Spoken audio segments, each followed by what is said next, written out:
sure if I'm recording. Oh, I am recording. Okay. Yep. All right. Welcome to the Academy race at the Suzuka East Course Redux round. I am your host to the festivities here, Michael Magas. And with me is the Light FM himself, Paul Riccobene. Hey now. How's everyone doing this evening? We are here at the most difficult overtaking track on the calendar, bar none. There is, at best, 2 places to overtake on this track. At best. At best. And I wouldn't even recommend one of them. It's just that it's the second best place to overtake on the track that I wouldn't even consider it. Yeah, sometimes you got to force it. Yeah, it's definitely a little bit of forcement. I got a pretty decent grade here today for what is the third to last round in this season of the Academy. And of course, the Academy, unfortunately, going on hiatus after this. Just, honestly, I guess if I were to simplify the problem, a lack of manpower to deliver an Academy-style series. This may continue as some kind of, like, Rookie Cup or Tin Cup. Tin Cup would be a better example, actually, I guess. So, of course, in professional racing, you have the Tin Cup, which is meant for older drivers, which is not what we would do here, but we could use a similar concept to allowing, like, bronze drivers and maybe some low silvers to participate in some fun, go for some race wins. But, I don't know. We'll see if that idea has any appeal to people. I think it'd be fun if it's not too complicated to keep it going. I mean, it's got to be nice for these guys to have a chance to be on camera and get some racing in without the likes of stopping. I'm not really sure if we bother with commentary for it, to be honest, though. All right. Well, still you can upload the video, I guess. We'd still record it, obviously, and put it up like we, like the video we're watching right now as we're delivering this commentary, just without the commentary aspect. It's the same thing Martin does with the KTMs, just throws it up. Yeah, and the spec series, so something similar to that nature. If you would be down for that, let us know in the comments below, or if, the Academy nature is really what you're here for. If we have enough interest, we have enough interest. If we don't, we don't. Something should probably be done with that, like, Saturday afternoon slot, I guess. Something short.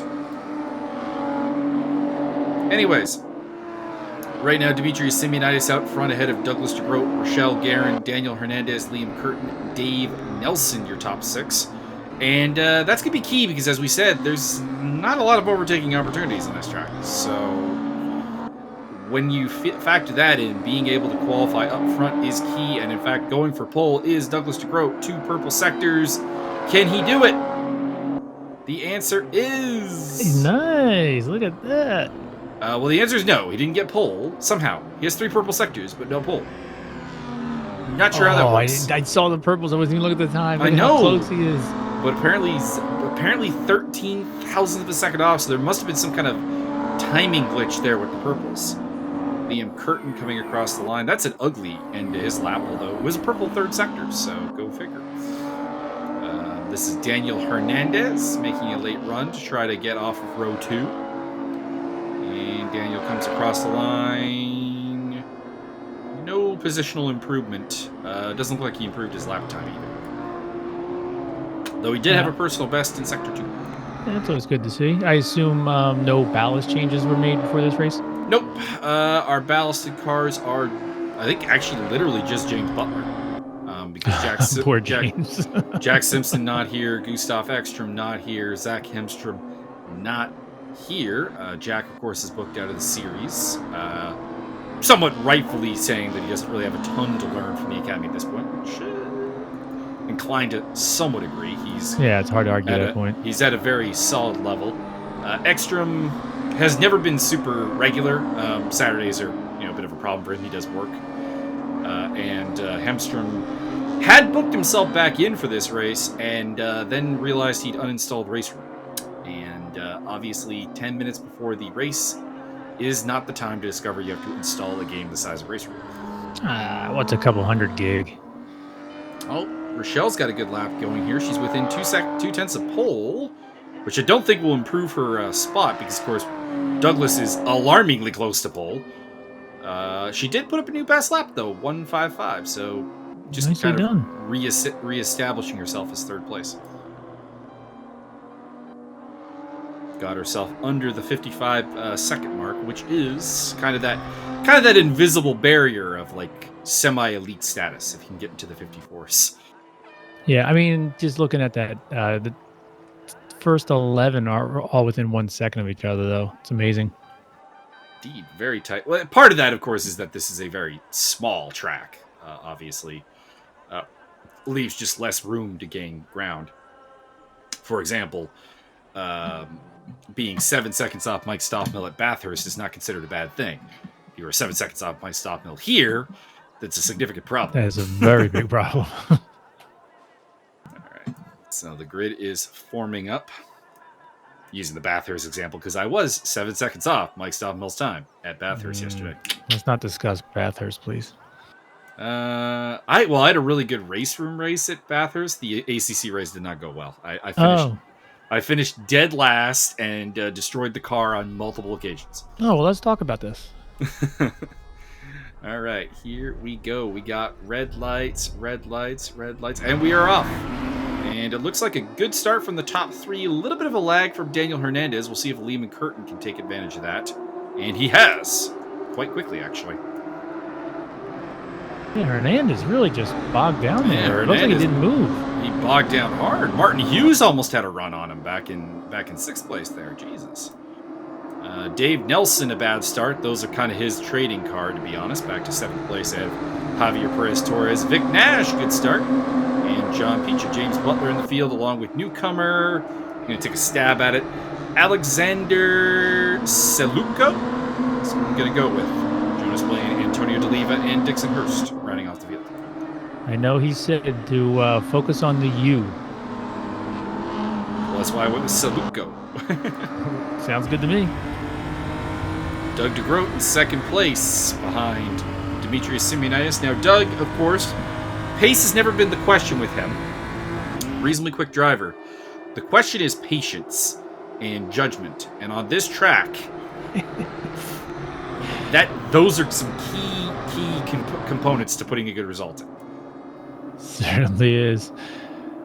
I'm smiling already. We're only on lap 2 here.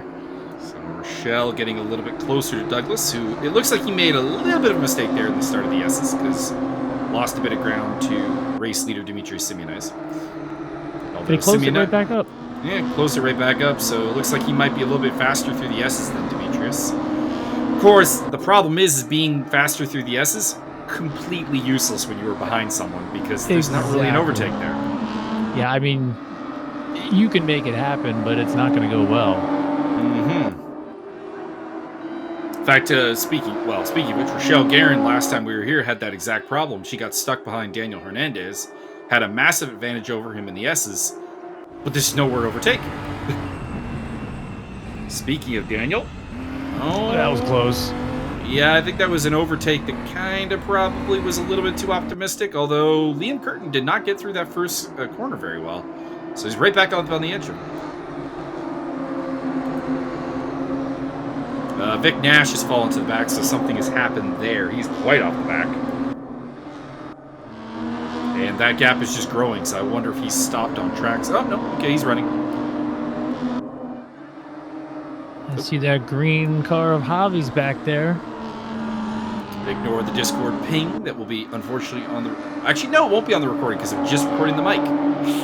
Excellent. And other advantages to this new recording scenario we got going on here. All right. Good stuff. All right, so it is Simeonitis leading from DeGroat, Guerin, Curtin, Hernandez. We've not really seen an overtake in the top 5 since, the very start. Yeah. I'm surprised to see the gap to Curtin. Although Martin Hughes has fallen back, so something happened with Martin. Vic Nash is now down a lap, so I suspect he may, in fact, be stopped on track. So the top 3 are pulling away. Curtin, Hernandez, Nelson, and Perez-Torres battling over 4th place. Then it is James Butler, Jonas Blaine, John Peacher running off the top 10. The Jays.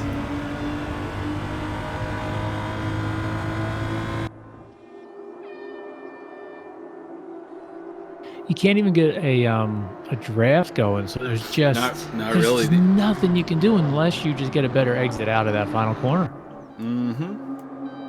We'll see some overtakes, little spoiler, but we will see some overtakes before the race is over, though. It can be done, but patience, judgment, precision. These are the things I would emphasize for this track. But yeah, these cars being very much not very draft assisted means that there's not really even anything you can really do on that front straight. Yeah, it's crazy. What's going on with Curtin? He lost a second in that lap. Must have made some kind of mistake. But I mean, he was 2.5 or 3.5 down there. I'm surprised to see him that far back. It could be that Hernandez went for a gap and slowed the build down because, of course, the fact that Hernandez has not overtaken him with him losing a second suggests a mutual role there.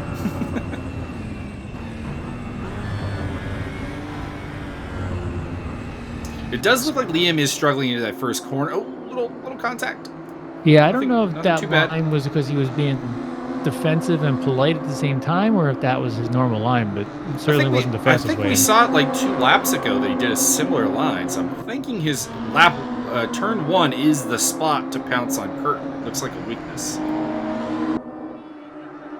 Simeonitis, DeGroat, and Guerin just kind of elastic banding, basically. And around that, 1 second separating the top 3 type area. And I think we can definitely confirm that Vic Nash is indeed out of the race because he's now 3 laps down. And further back, Javier Perez Torres is dropping. Oh, Javi. Javi P. Dropping down. David Nelson on the tail of Daniel Hernandez. Yeah, this is one of his better outings, I think. Qualified nice and high. Did not get a good start, so that is still an area of concern. But since then, he's been able to hang on to the back of Hernandez and Curtin without any particular issue. Now, the one thing to possibly look at would be what happened to Martin Hughes, because Martin Hughes was right in front of him, so it does make me wonder if there was, if perhaps Nelson is the plaintiff in that particular. I get what you're throwing down there. I don't know. I literally don't know. It's just I kind of have to. Can't really think of a spot where I think Hughes would have just lost it without assistance, but it is always possible. I guess the first turn. Now the first turn can catch you. So the first one to me would be the easiest spot to go off.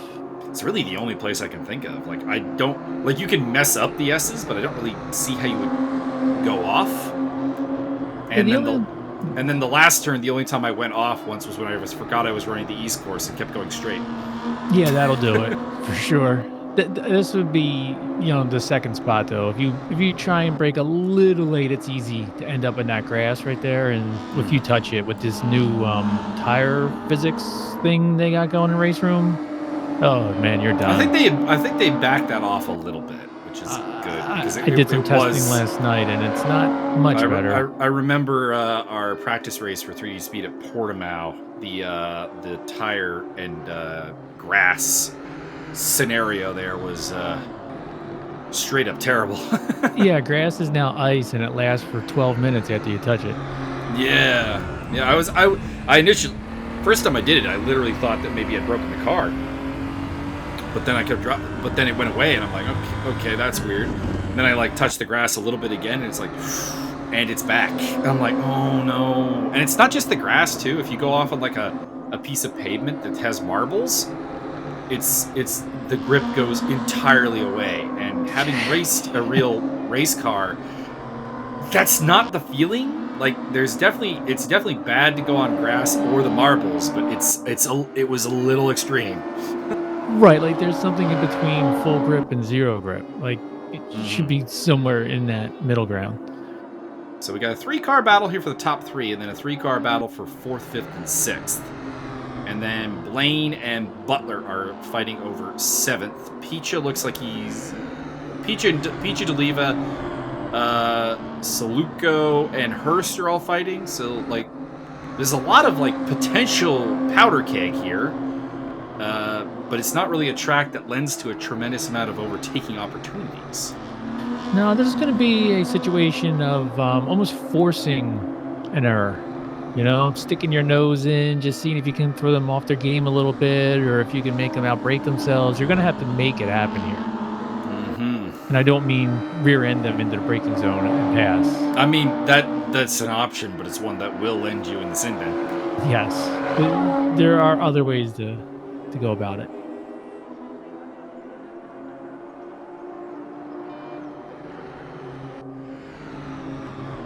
Like, everybody's just following each other into the braking zones right now. It's amazing how many how many times you just move over, and it instantly spooks the car in front of them. You know what I'm saying? Well, a lot of people tend to drive in their mirrors a little bit too much, and you see it and you react to it without even thinking. Yeah. It's something we've talked about with people who try to sort of over defend, as it were. It's pretty easy to spook them. Right, only 14 minutes ago and it's 15. I better get defensive. Yeah.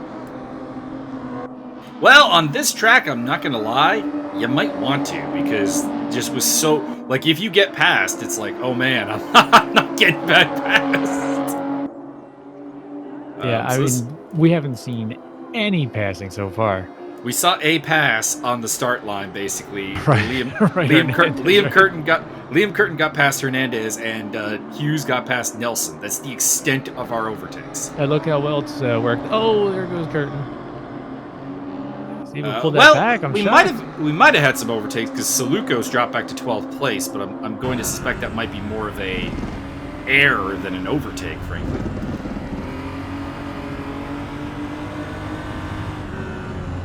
But yeah, we have not with our eyes seen an overtake since the start. Curtin keeps inviting Hernandez to get through there, and I'm not sure what he's waiting for. It's the third time I think I've seen him open the door for him.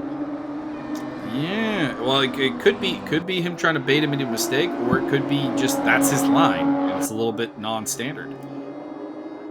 But can't be costing him that much time because as much as the gap to the top three is growing, it's up to 7.7 seconds now. I think it's more to do with the fact that Hernandez is showing him the nose periodically and forcing a bit, well, not forcing, but creating a defensive reaction. Yeah, you have to do it in a track like this. You have to try everything you can. And Dave Nelson's falling off the back of them, so they still have pace. Yeah, he could have made a mistake because he looked like he was keeping up okay.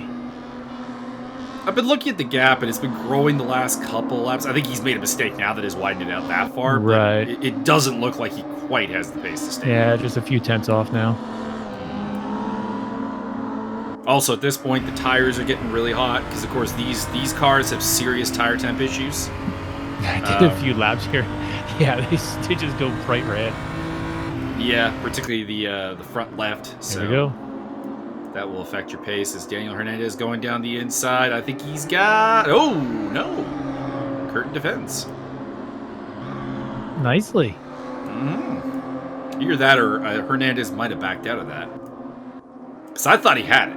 I thought he had it, or we were going to get a collision. And the fact that we got neither makes me think Hernandez might have had a moment of, well, this isn't right.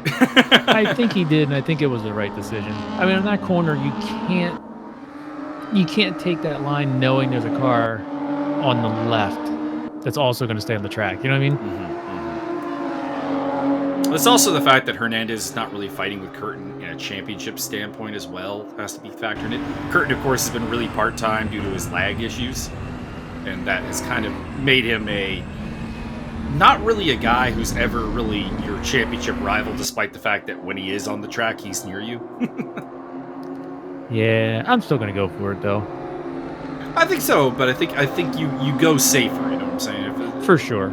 If this is Michael Schumacher, Damon Hill, last corner of 94, I take you out, the championship is mine. I mean, it's a little bit different.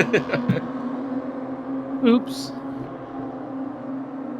Michelle Guerin on the tail of Douglas DeGroat. Demetrius has got the biggest gap he's had anyways, 1.2 seconds. Hernandez still on the tail of Curtin. Further back, we still have Blaine. Oh, Blaine got past Butler. He's up to 7th. Oh, wow. So Blaine is past Butler. In fact, I was going to say maybe that went to it. No, this is Rochelle tracking down with 2 laps to go. Douglas DeGroat. Oh, I think she just overcooked that. Yeah.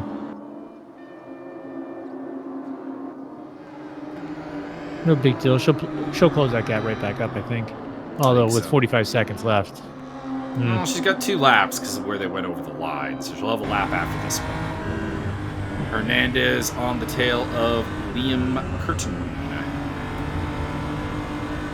He's gonna try something. He's got also got a battle we've not been seeing, but it's been going pretty much the whole race. John Peacher versus Antonio D'Oliva for 9th place. Peacher.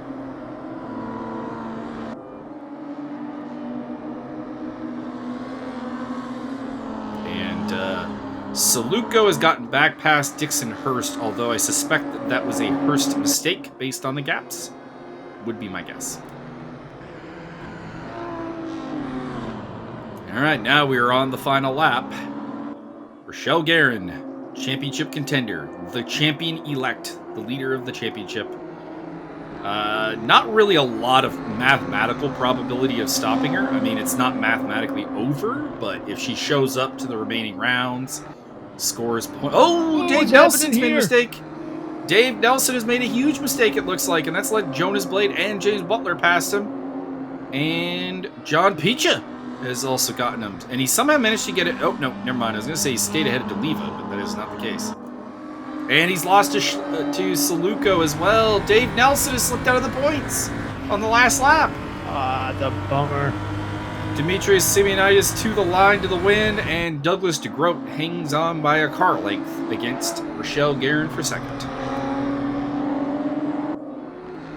3rd place, or 4th place, will go to Liam Curtin ahead of Daniel Hernandez. James Butler trying to make a late run here. He might got it. He might get it. He did. Oh, my Lord. He did. Even with the ballast, James Butler Wow, that was amazing. Gets past Jonas Blaine for 7th place, John Peacher, Antonio D'Oliva, and, well, there's perhaps what happened to Martin Hughes, the dented up car. He'll start from 12th place in race 2, so that's going to give him a lot to do. We lost Dave Nelson. Oh, you know what it was? Dave had told what happened. He ran out of fuel. Oh, Dave. And we had retirements from Javier Perez Torres and Vic Nash. Don't run out of fuel. Mike will make fun of you. Yes, I will. Especially on a 15-minute race with, Right. with cars that are not really fuel like you really shouldn't be going aggressive with your fuel here, because these are not weight sensitive cars. Like that extra probably liter of fuel bought you no pace. You ran out of gas. We are missing Javier Perez Torres for race number 2. Unfortunately, Javi was having hardware issues. Here we go. Race number 2, we'll see what happens here. Newcomer Saluco leading from the pole ahead of Antonio D'Oliva. We head into corner 1. A couple of overtakes happening in the background. Oh, a little contact at the front. Jonas Blaine getting a little bit too much of the curb, and that might cost him. Oh! Uh-oh. Daniel Hernandez spun around by Rochelle Guerin. Jonas Blaine is off. Vic Nash is off. And Dixon Hurst, I believe, is off. That will definitely be something I look at in the stewarding review. I think that might be a good idea. Oh, D'Oliva having a bit of a problem there. And Douglas DeGroat is up into 3rd place already. Liam Curtin. I think he just didn't do anything wrong. Liam Curtin up into 2nd. So great start for the guys who finished 4th and 2nd last race. And they are in a great position right now. D'Oliva, Demetrius Simeonitis is up to 5th. Peach is 6th, Guerin 7th, Hughes is up to 8th. We said he had a lot to do, and he's done a lot. Butler and Dave Nelson, your top 10. The big losers are Hernandez and Blaine off of the first lap. Wow, that everything turned around very quickly in there. I'm going to be super curious to see what the crew can do, because he set the fastest lap in race 1. Undoubtedly quick, but his racecraft has been a question. We'll see what he can do. That's why I'm curious. I'm surprised that pace on Liam here. I'm surprised that he's way all over Liam, because Liam finished 4th in race 1. Like, he is no scrub. but he finished Uh, 4th, 10 seconds down. Yeah, but I think he was keeping with him for a bit. I think the problem was that him and Hernandez were more actively scrapping, whereas Guerin, who was trailing to Grote, was kind of follow the leader, maybe being a little too particular about looking for an opportunity. She is the championship leader after all, and more worrisome than finishing 3rd for her would be a no score. That is true. This will be. So- I'm really interested to see how this pans out. All right, so Curtin versus Saluko, who of course is a newcomer, complete got him wild already. card. Yeah, he's got him. And we have. Looks like that's Simeonitis. Simeonitis, yeah, gets past Antonio D'Oliva. Wow. Up into 4th place. Spectacular line Rochelle through there. Guerin trying to get past John Peach in the background. Doesn't look like it worked. And DeGroat is now overtaken Saluko. Saluko's back to 3rd place now. On a track that it's next to impossible to overtake, he's lost 2 spots in the matter of seconds. Yeah, I'm not sure where DeGroot got him. On the exit of 1 or 2, whatever that is, maybe? Could be. Maybe even in the... I mean, it would have had to have been in the S's, wouldn't it have? So D'Oliva versus Picha versus Guerin. Guerin to the inside. This is the best overtaking spot on the track, so she needs to make this happen. And I think she will, based on Picha getting on the grass there. Yeah, that should... Been through this. Yep, that should take just enough speed off of him. He is still keeping that with her, though. He is. It could But go she's got a side by good side line. into turn 1. Oh, DeGroot no. holds on to 2nd place.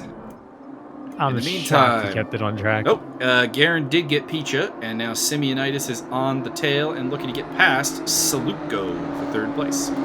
That was nice defensive driving from Saluko. There is Johnny Picha, who's just lost 6th place. Let's see if he can make a comeback.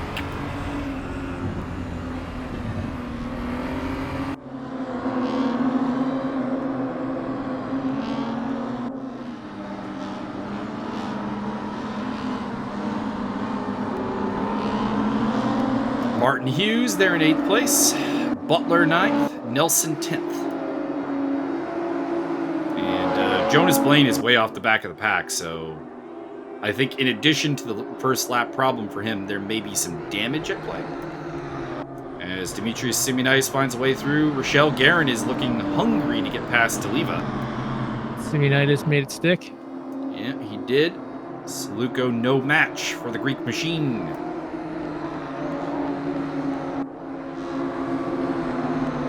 Everyone kind of getting caught up behind D'Oliva here. He is the cork in the bottle.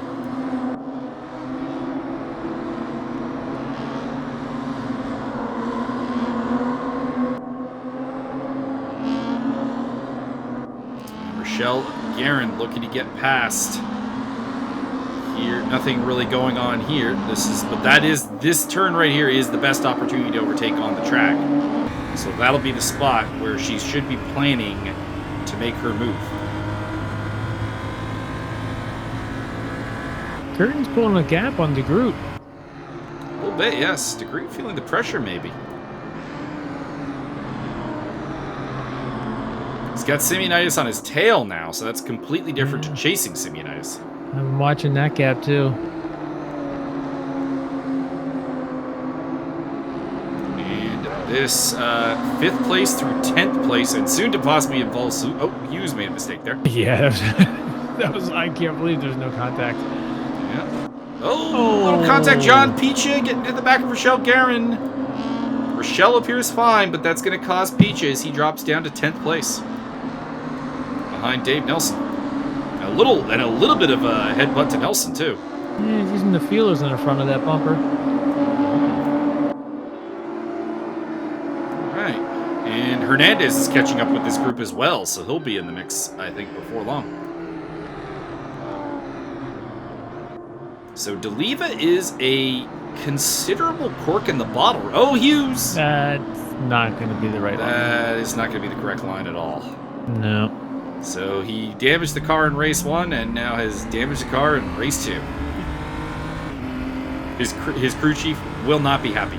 I think it's the same side. It makes me wonder. Well, I mean, that is the most likely thing to do on Yeah. this track is to overshoot turn 1. Yep.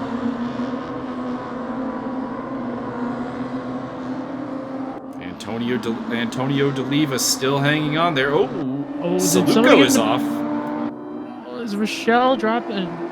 Was she okay? All right. It looked like her rear end Okay. might have gotten a little wild there. Well, I think she was probably that played into her Saluko's spin there played into her favor because, you know, a spinning car will cause everyone to kind of check up a little bit. And maybe Dave Nelson and James Butler didn't go for it, although Dave Nelson is going for it against Butler and gets the job done. Nice driving, Dave. It's the reverse of what Butler did to Jonas Blaine at the end of race 1. Simeonitis got to grow. That looked very accommodating, which is a bit strange. It's a good word. I know that DeGroat and Simeonitis have developed a little bit of a friendship, a little bit of a partnership. But don't be that friendly. I don't know why. I don't even know what the tactical thought would have been. I'm thinking he went in a little hot, and Simeonitis just took advantage of it. All right, D'Oliva versus Guerin. Shell using some a lot of track, we'll say. I mean, having done a sighting lap to figure out the track limits, you can use that section of the track. Can you? You can. Now, what you really need to worry out for though is she went over some grass there, which we've been through. Is yeah, the last ice. thing you want under your car. So, I'm not saying I recommend that line. I'm just commenting that it is track limit speaking legal. She is nudging D'Oliva, and I mean, D'Oliva is the cork in the bottle, but what do you do about it? You find a way through without using your bumper, hopefully. Because Butler and Nelson on the tail there. Nelson a little bit of an unknown. Butler, of course, very aggressive. Oh, maybe the opportunity here. And contact. Oh, no. And that's going to let Butler and Nelson through. That will be reviewed on the stewarding video. Both drivers reported it. Both believing largely that it is the other one's fault. Yeah, I mean, from my point of view, I'm going to have to say that was Rochelle's fault. Tough call. From the screenshot, it wasn't very clear on the recording here. And, of course, haven't seen it in motion yet, so I'll break it down, study it down, see what happens. To me, I thought racing incident. That's my gut reaction just off of the screenshots. And the reason being is that I thought that D'Oliva was trying to shut a door that he could not shut. And we had a conversation afterwards where he thought that it was bad to go for an overtake there, but we've said before, that's the best overtaking spot on the track. So I think you have to be cognizant of that when you're trying to defend it. Yeah, I would have to see the replay. I can't tell if he was trying to close the door. I don't think there's a door to close there. I think, to me, it just looked like she was trying to accelerate, as aggressively as possible and make some contact. And these cars, just spin so quickly. It really didn't show up on the replay there, like I thought. But the screenshots I have, he kind of gave me like the before, the after, or the before, the during, and the aftermath screenshots. And if you look at the first one and the second one, there's a clear gap that she's going for that he tries to shut, I don't even know if he's like consciously trying to defend. I think he maybe just trying to get his line back. But there's a car there, and I don't really know if you can do that. Be interesting but I will to see the final report. I will see. I will have to look closer at it. Obviously, screenshots can lie, and the moving pictures are the closest thing we have to the gospel. Yeah, and it's by far not the worst incident we've seen in Academy. Oh, just in general. I mean, I think. Yes, good point. We could find many worse. We don't have to go back too far. No, we don't. Douglas DeGroat has really dropped off the back end of this fight for the lead. It is Curtin and Simeonitis, I think, now a 2-horse race to win this race. Yeah, I'm thinking if I keep calling him DeGroat, it's DeGroat. According to your pronunciation, I'm thinking he's at this point just thinking. That is what he said. Is that what it is? DeGroat? Sounds like goat. I'll have to train myself to say DeGroat. I had the same problem. There's a building in the city that I grew up in, the DeGroot building. So I'm particularly problematic. How could it not be DeGroot? But I would think he's at this point just thinking, all right, I got 10 seconds to the car behind me. I'm just gonna hang in here. See, I would perhaps agree with that if it wasn't Douglas, though, because it's just not a Douglas way of thinking. Oh! Curtin made a mistake there. Simeonitis went for it, but I don't know if that was ever really on. Nelson is now the cork in the bottle with Butler and Guerin. And that is the advantage of doing what DeGroat, I think, is doing. Just let these two go for it. Oh, I agree. It's just it's a not Douglas tactic. Is all I'm saying. I hear you. I mean, Douglas is the driver that we've been preaching to be patient, to be calm, and that's not been something he's been particularly strong at. Well, I'm gonna say, from what I'm seeing, that he's doing exactly that in this race. He's taking your advice. We sadly have not seen what happened to Daniel Hernandez because he's about a minute off of anybody. So, like almost a full lap down is Daniel Hernandez. So something definitely happened. I'm gonna guess that if we see his car, it's got to be messed up. Yeah, that's certainly not his normal position on track. So Simeonitis on the tail of Liam Curtin, Douglas DeGroat in third, Dave Nelson, James Butler, Rochelle Guerin, John Picha, Martin Hughes, despite his adventures off the track. Uh-oh. Oh, Liam! See, this is almost that was almost similar to what I think happened between Guerin and DeLeva, to be honest. Although more extreme. I think Curtin made a bigger mistake there than DeLeva did. I don't know how he's going to hold it. I don't think he can. I think this is Simeonitis to take. And yep, there it is. Although, ooh, well, maybe we have our answer. Liam to the inside, contact! Oh, Simeonitis snuck around. I would have liked to see that outside the car. Yeah, I would have loved to see that as well. I mean, if you're going to take the inside line, you can't cut across the track, right? It sort of doesn't work that way. But I'm more curious how Simeonitis got back to the inside there. It was an impressive cutback that I wish we had seen from outside the car. Or from Simeonitis' point of view, as opposed to Curtin's.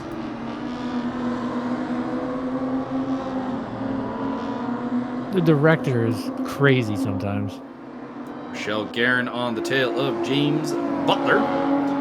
Curtin is now in second. And suddenly DeGroat is in play once again, so it's working out. Although with one lap, probably 2 laps to go. Not sure if he's going to really have the time. Because I think the unfortunate thing is with Simeonitis ahead. Oh, Curtin makes a mistake. Never mind. It may be... Oh, somebody's in the wall over there. That is DeLeva. No, that's DeLeva in the wall. Oh. Saluko's in Hemstrom's little car. Douglas DeGroat all over the back end of Liam Curtin, who's made a couple of mistakes. By the way, James Butler has apparently gone off the track at some point and is back at the back of the pack. Yeah, Hernandez moved himself up to 11th. Indeed. Well, I think it's because DeLeva's in the wall. Not sure what happened with Saluko. He's at the back, though, now in a lap down, so probably out. Butler, I think, is also out. So, not to take credit away from Mr. Hernandez, I feel like that is a non-Hernandez related improvement in position. I agree, and he'll take it. For sure. He's up to 11th place on the reverse grid now. And one more person makes a mistake, he's on pole. But I don't think he's getting that opportunity because it looks like we are finishing the race up now. Vic Nash taking home a solid 8th place ahead of Dixon Hurst. The Bonks. Haven't heard that name all race. And there is Jonas Blaine, who will presumably have reverse grid pole.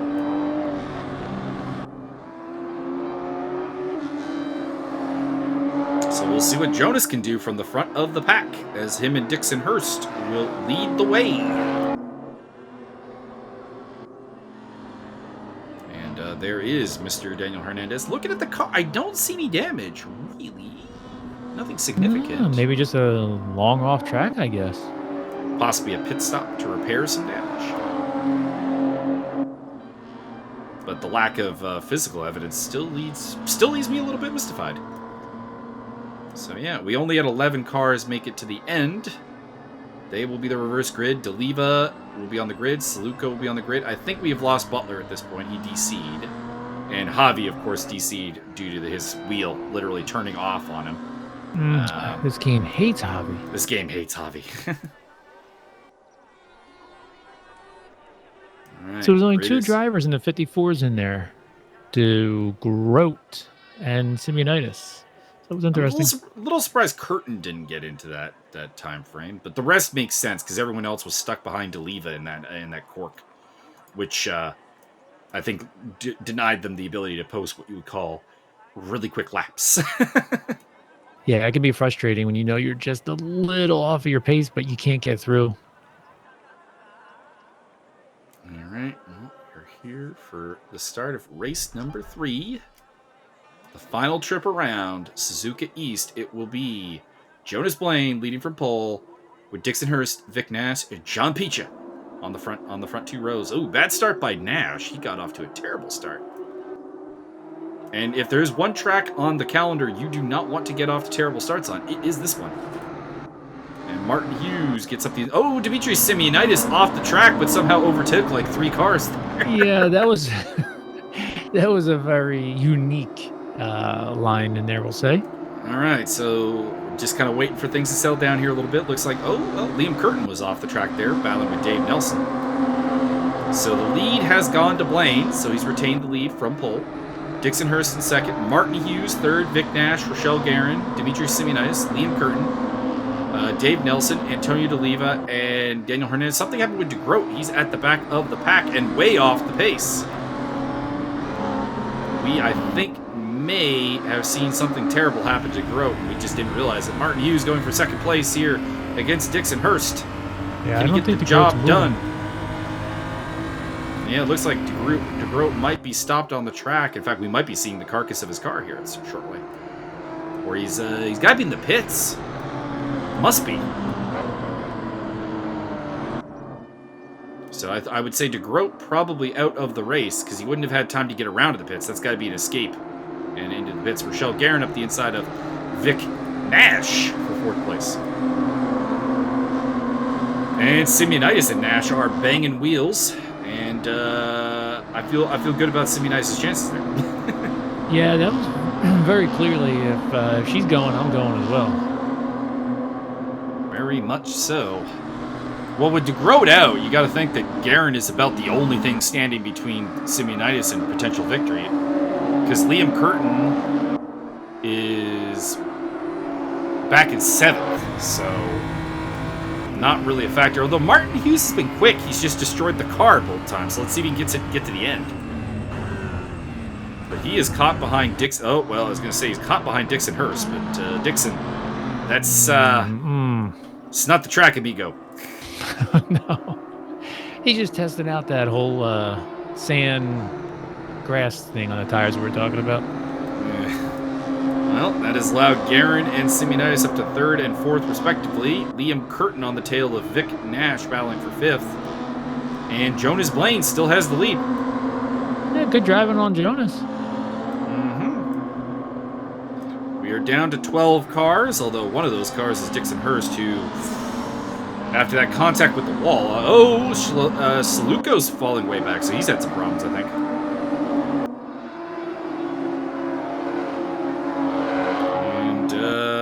We'll see what happens when Guerin and Simeonitis catch up to Martin Hughes, because that can complicate things. Oh, Rochelle. Oh, Rochelle off, and Simeonitis through. She only lost 1 spot, luckily. Yeah, managed to get back on.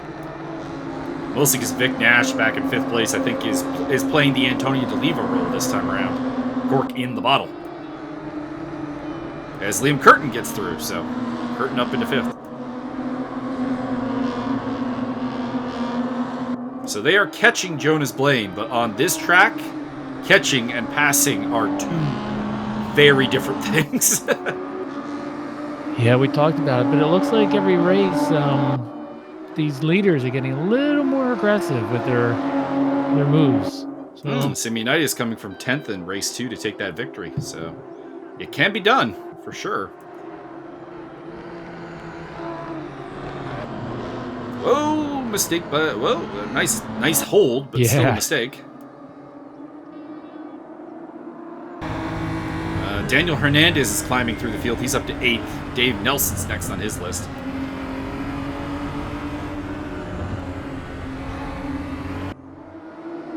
And it looks like we may have lost Saluko now, because he's no longer lapping DeGroat. So, and we know DeGroat is out, so would suggest that Saluko is also out. So we are down to 11.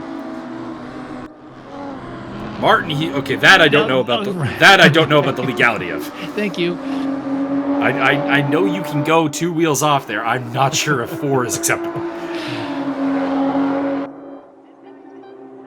I will consult the track, the log file, but I'm pretty sure that was an illegal lap.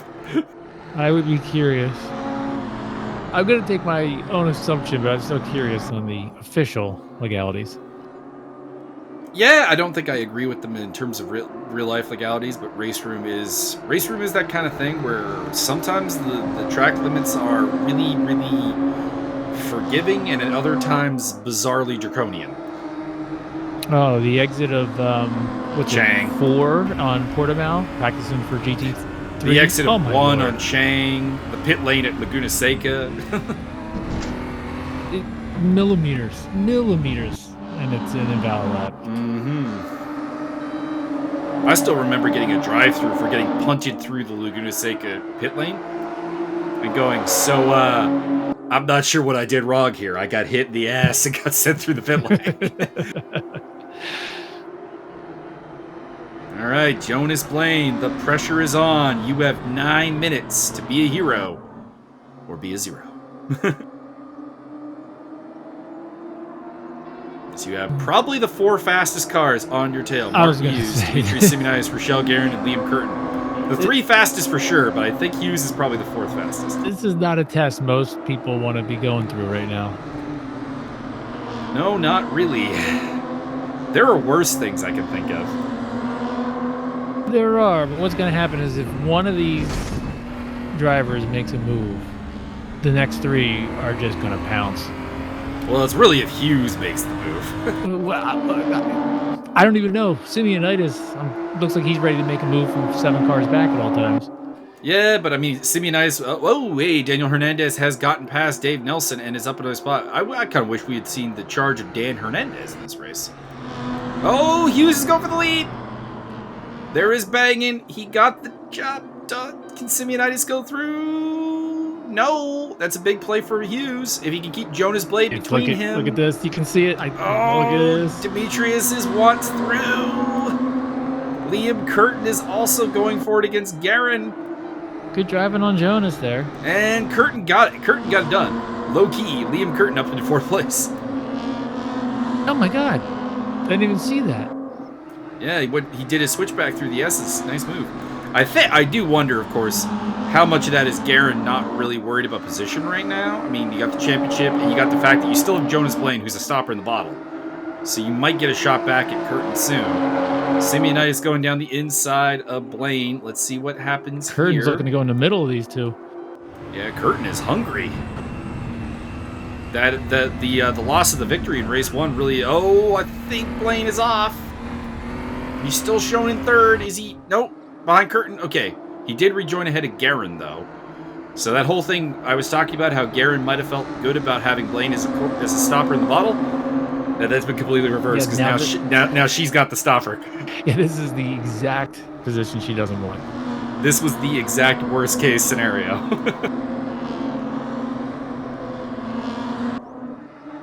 And look at them already put a gap there. Oh, Blaine went off the track a little bit there. Cut a little bit too close. Is he going to go wide? Looks like he's going to hold the position, though. All right. Martin Hughes. We said Jonas Blaine had 9 minutes to hold it. You have 6.5 minutes. What do you have for us? Simeonitis is going for it. He is going for it. We've seen Hughes mess up here before. Don't cut away from the lead. Oh, Jonas. That was unfortunate. Yeah, after all that good driving, it's a shame. Mm-hmm. Well, and it took us away from Simeonitis getting the lead from Hughes. These 2 had a good battle at Hockenheim as well, if I recall. Hughes and Simeonitis, so I'm intrigued. Liam Curtin, 3rd place. Rochelle Guerin, 4th place. Hernandez, 5th place. Vic Nash. Curtin through. Yeah, he is. Big mistake there by Hughes. That was a very wide line. All right. Well, Jonas Blaine did not pass the test in the lead. Martin Hughes is not passing the test in the lead. I don't think it's really much of a test for Dimitri Simeonitis, who has been really in a world of his own, but Liam Curtin is doing his best to make him work for it.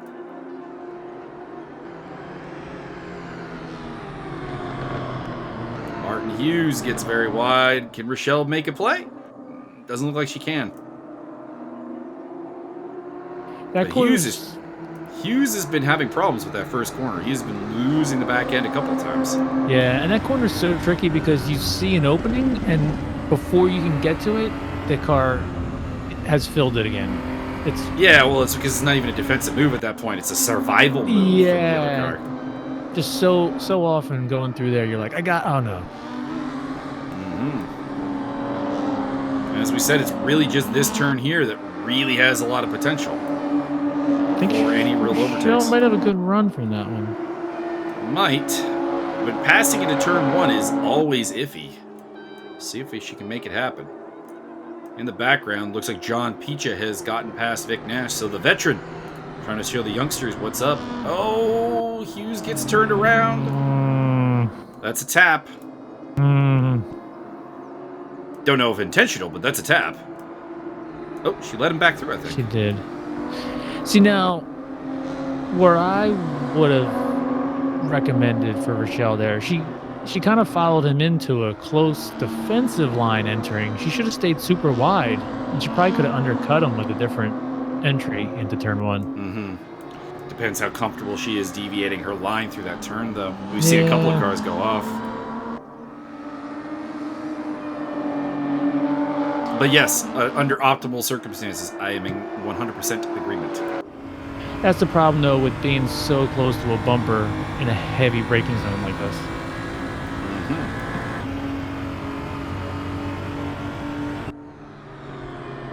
And, I'll tell you who's really happy about this. Daniel Hernandez. Yeah, look at this guy. His race 2 went to pot. We don't know why, but it went to pot. And now he has suddenly a chance to get a podium after what he started like 12th? Yeah, he was back there. This would be like his race of the season.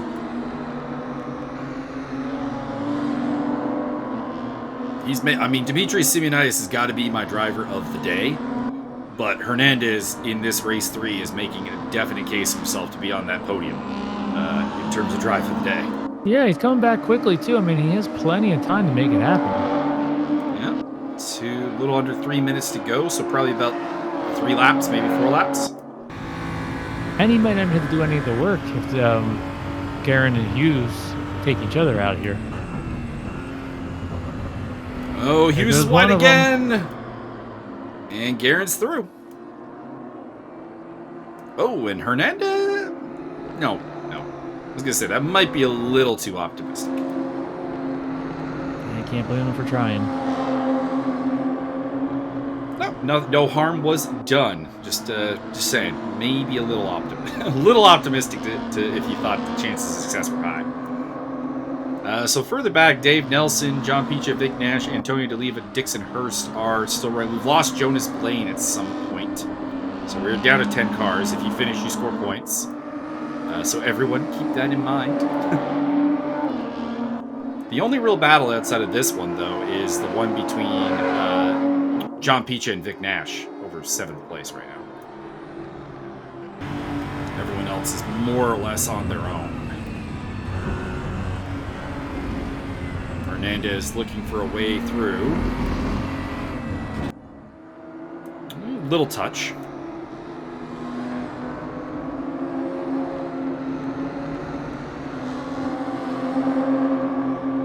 Great opportunity for Jonas Blaine, I have to say, thrown out the door with the DNF, though. Started on pole and is going to convert that to a 0-point outing.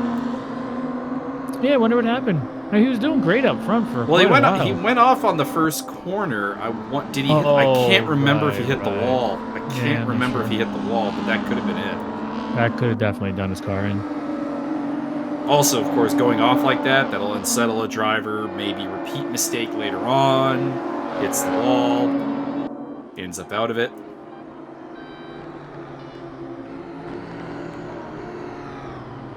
So it is Simeonitis leading from Curtin, Garin, Hughes, who has kept the car intact this time, so that's positive. After 2 accidents in the first 2 races, Hernandez really wants through. Yeah, he's trying the inside line. He's trying the outside line.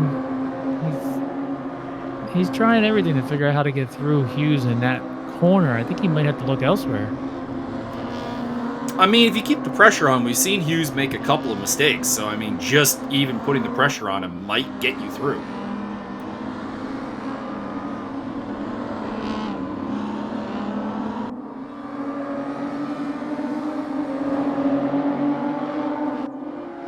He's certainly going to try again. I think He's this going down time the he's straight. in a good position, though. I think he got him. I think that got him right at the line. And Vic Nash brings home 8th place. Yeah. Oh, that was Hernandez got him. I thought he was going around again. At the line, Antonio D'Oliva, a little worse for wear, brings it home in 9th place. Every point counts. I'm showing Hughes in front of Hernandez. You're right. He might have overtaken him on the cooldown lap, though. I am very certain I saw him get ahead before the line. We'll have to see when the results come up here. And of course, we do have the website to verify if there are any further questions on the matter. Would have been nice to see the finish. Ooh, somebody got into the back of Dixon Hurst. We saw Dixon go off, didn't we? Yeah, he went off at the start. Not sure if that was where the damage came from. Yep. No, Hughes did hang on. Hughes 4th. 0.005 of a second he beat him by. Damn. Hernandez did get in front of him, but he must have got him back before the line. I'm not really sure how, given that it was just a straight line. It was a drag race. Like, the question really should have been, was Hernandez going to get through? But I don't know. I don't know. We're going to need to see a replay of that. Yeah. I'll have to include that on the stewarding and coaching review, frankly. Not normally something I do, because there's no penalty to really look at there, but just morbid curiosity. Okay, so let's, with that, do a quick rundown of the standings prior to any penalties that might come from this race. I know I have a couple of reports, and I am very interested by that first lap of race 2. Rochelle Garin leads the way with 377 points, 67 points ahead of Demetrius Simeonitis. Zach Hemstrom, 302. Jack Simpson, 257. 230 for James Butler. 209 for Javier Perez-Torres, who continues to just be cursed. Poor Javi. Daniel Hernandez, Gustav Ekstrom, Liam Curtin, and John Picha rounding off the top 10. And a big day for Douglas DeGroat, who moved up to 12th place. And it has to be said, what this championship could have been for him if he wasn't sitting on 65 penalty points. Oh, so many. I mean, for comparison purposes, he's in 12th place. The guy in 13th place, Martin Hughes, has scored less points than Douglas has in penalty points. That is... that's a thing. I don't mean to ridicule or make fun of Douglas. I'm just saying I keep telling him, because I keep having these conversations with him, and I'm not sure if I'm being heard, but Douglas, this is the problem. If it was up on screen right now, I would be pointing at the problem. It's good comedy, though. Simeonitis with 3 straight wins. I don't think we've seen that in a while. Has anyone else done that even once this season? And it would be weird, because this is the track that, like, we would think that that's not even possible, right? Yeah, at least none of the races I've been here for. I haven't seen 3. I'm looking at the results now, and I am thinking that, in fact, this is the first hat trick of the season. And the idea that hat trick came at Suzuka East is absolutely mind-boggling. absolutely mind-boggling. Yeah, it is very impressive, and he worked his way through Hmm. quite a few He's people. in It fact wasn't like they just handed them. he has won 5 straight races now, actually. So we thought that the championship was wrapped up in a bow for Rochelle after Jack Simpson and Zach Hemstrom withdrew. It might not be. We still got 6 races left, and that is a potential 300 points still, or 150 points on the table, and the gap is only 67.